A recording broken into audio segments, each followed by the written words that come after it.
Hello friends, आज मैं आपको भेड़ बकरियों में टोनोफोस इंजेक्शन का प्रयोग कैसे किया जाता है,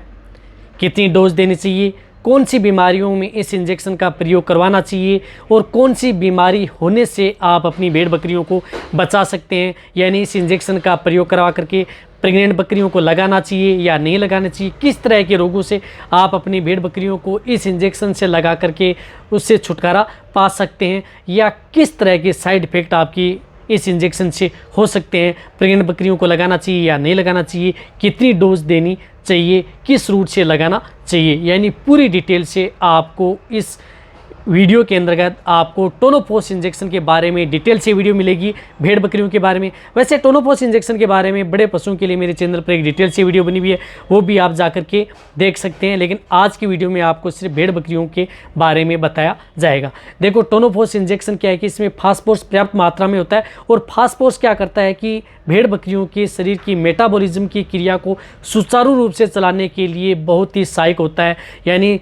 फास्फोरस शरीर के लिए बहुत ज़्यादा ज़रूरी एलिमेंट्स यानी तत्व है भेड़ बकरियों के लिए। यदि आपके पशुओं में यदि फास्फोरस की यदि डिफिशिएंसी हो जाती है तो कई बार आपकी देखा होगा कि बकरियां पेशाब के साथ लाल लाल पेशाब करती हैं या खून आता रहता है, तो उसके अंतर्गत ये देखना चाहिए कि फास्फोरस की डिफिशिएंसी हो गई है। यदि आपकी बकरियां जिस प्रकार से यदि अपशिष्ट पदार्थ खाती हैं या मिट्टी खाती हैं या कुछ इस प्रकार का प्लास्टिक चमड़ा खाती हैं, तो भी आपको इस इंजेक्शन का प्रयोग उन बकरियों में करवाना चाहिए। एक, यदि आपकी बकरियां हीट स्ट्रेस में आ जाती हैं, बहुत ज़्यादा यदि गर्मी हो जाती है आपकी बकरियों को, तो भी इस इंजेक्शन का प्रयोग आप अपनी बकरियों में करवाना चाहिए। यदि किसी भी प्रकार की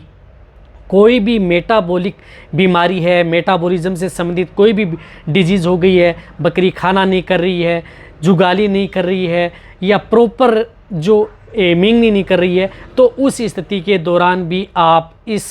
टोनोफोस इंजेक्शन का प्रयोग आप अपनी बकरियों में करवा सकते हैं। यदि आपकी बकरियां लंगड़ा करके चल रही हैं, उठने और बैठने में दिक्कत हो रही है, या नर्वाइकल डिजीज़ में यदि आपकी बकरियां चली गई है, तो आप इस इंजेक्शन का प्रयोग उनमें भी करवाना चाहिए। बहुत ही अच्छा रिजल्ट है। यानी न्यूरो से संबंधित कोई भी तरह की बीमारी यदि आपकी बकरियों में, जिस प्रकार से यदि हड्डियां कमज़ोर हो गई हैं, तो हड्डियां कमज़ोर होने की वजह से कई बार बकरियां क्या होती है कि चलती तो हैं लेकिन उनकी हड्डियों में आवाज़ आती रहती है। तो आवाज़ आती रहती है, तो उस स्थिति के दौरान आप इस इंजेक्शन का प्रयोग उन बकरियों में ज़रूर करवाना चाहिए।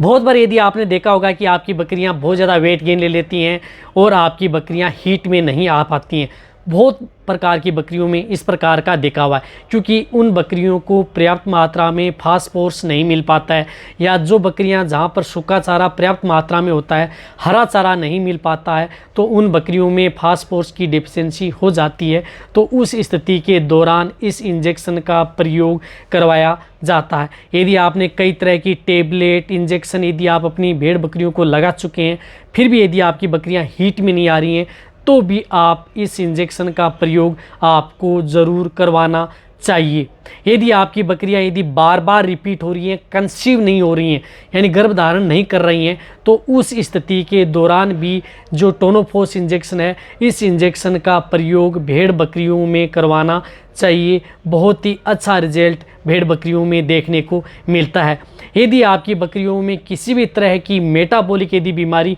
हो गई है, यानी खाना पीना से संबंधित किसी भी तरह से यदि बकरियां सुस्त बैठी हैं,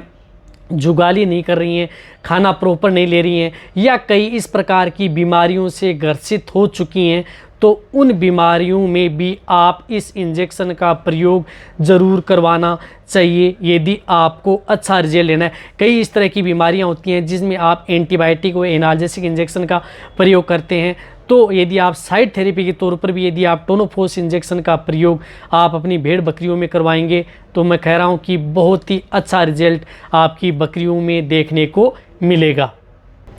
यदि आप अपनी बकरियों को इस तरह का न्यूट्रिशन दे रहे हैं जिसके अंतर्गत पर्याप्त मात्रा में यदि फास्फोरस नहीं मिल पाता है, तो भी आप अपनी बकरियों में ये टोनोफोस इंजेक्शन उन बकरियों में लगा सकते हैं। देखो इस इंजेक्शन की डोज क्या है। ये इंजेक्शन यदि आप अपनी बकरियों का जिनका बॉडी वेट 10 kg है तो आप 1 ml इंट्रामस्कुलर व इंट्राविनस दोनों रूट से आप अपनी भेड़ बकरियों में लगा सकते हैं। जिनका बॉडी वेट 50 kg है, 5 ml 100 kg के लगभग है, तो आप 8 से 10 ml इंट्रामस्कुलर व इंट्राविनस दोनों रूट से ये इंजेक्शन लगाया जाता है। या कई इस तरह की फ्लूइड थेरेपी यदि दे रहे हैं तो उसके अंतर्गत यदि आप इंट्राविनस यदि इंजेक्शन का प्रयोग करेंगे तो बहुत ही अच्छा रिजल्ट आपकी बकरियों में देखने को मिलेगा। रही बात ये इंजेक्शन प्रेगनेंसी, नॉन प्रेग्नेंट हो या प्रेगनेंसी हो, सभी प्रकार की डिजीज़ में सभी प्रकार से ये सेफ है और लगभग बीमारियों में ये इंजेक्शन का प्रयोग किया जाता है। रही बात इस इंजेक्शन के साइड इफ़ेक्ट, तो अभी तक इस वैसे फास्फोरस एलिमेंट्स तत्व है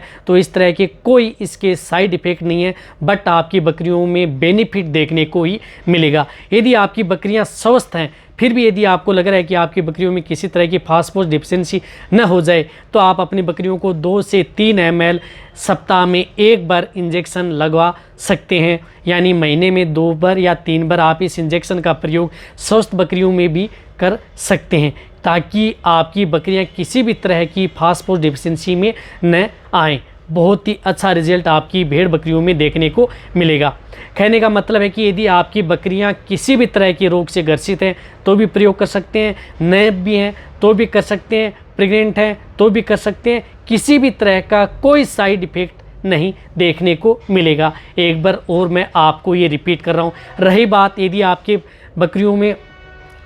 पाचन से संबंधित यानी डाइजेशन से संबंधित किसी भी प्रकार की यदि आपके बकरियों में बीमारी है या स्केलेटल या नर्वाइकल डिजीज से संबंधित कोई भी बीमारी है, पैरालिसिस हो, लकवा हो, बैठ गई हो, खड़ी होने में दिक्कत हो, चलने में दिक्कत हो, रिपीट हो रही हो, कंसीव नहीं हो रही हो, हीट में नहीं आ रही हो, तो इन सभी प्रकार की बीमारियों में आप इस इंजेक्शन का प्रयोग आप अपनी भेड़ बकरियों में करवा सकते हैं। रही बात यदि आप अपने इस इंजेक्शन को लगातार आप 1 दिन से लेकर के, जैसे मेरे पास बहुत कमेंट्स आते हैं कि सर आप ये नहीं बताते कि इस इंजेक्शन का प्रयोग कितने दिन कर सकते हैं, तो आप इस इंजेक्शन का प्रयोग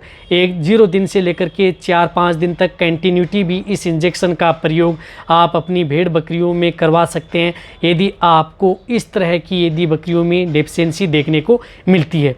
इसी तरह से और भी जो इंजेक्शन आते हैं उन इंजेक्शनों के बारे में भी, जो एलिमेंट्स यानी तत्व के जो इंजेक्शन आते हैं उन इंजेक्शनों के बारे में आपको आने वाले समय में इस चैनल पर भेड़ बकरियों के बारे में भी बहुत ही अच्छी और सही सटीक जानकारी आपको इस चैनल पर ऐसी मिलती रहेंगी। यदि आपको ये मेरी वीडियो अच्छी लगी है इंजेक्शन के बारे में तो मेरी वीडियो को आप लाइक करें, मेरी वीडियो को आप अपने दोस्तों के साथ और मेरे जितने वेटरनरी असिस्टेंट हैं या जितने भी जो भेड़ पालक बकरी पालक हैं उनके साथ आप इस वीडियो को जितना उसके शेयर करें। मेरी वीडियो को आप लाइक करें, आपके एक लाइक से मेरे को मोटिवेशन मिलता है और मैं आपके लिए अच्छी से अच्छी और नॉलेजेबल वीडियो आपके लिए हर समय ऐसे लाता रहूँगा। यदि आपने अभी भी चैनल को सब्सक्राइब नहीं किया तो सब्सक्राइब कर लें। सब्सक्राइब करने से आपका कोई पैसा लगने वाला नहीं है, बट आपको बहुत ही अच्छी और प्रॉपर जानकारी ऐसे ही मिलती रहेगी। इसी तरह से आप मेरी वीडियो देखते रहें, इसी तरह से आप मेरे को प्यार देते रहें। थैंक्स, धन्यवाद।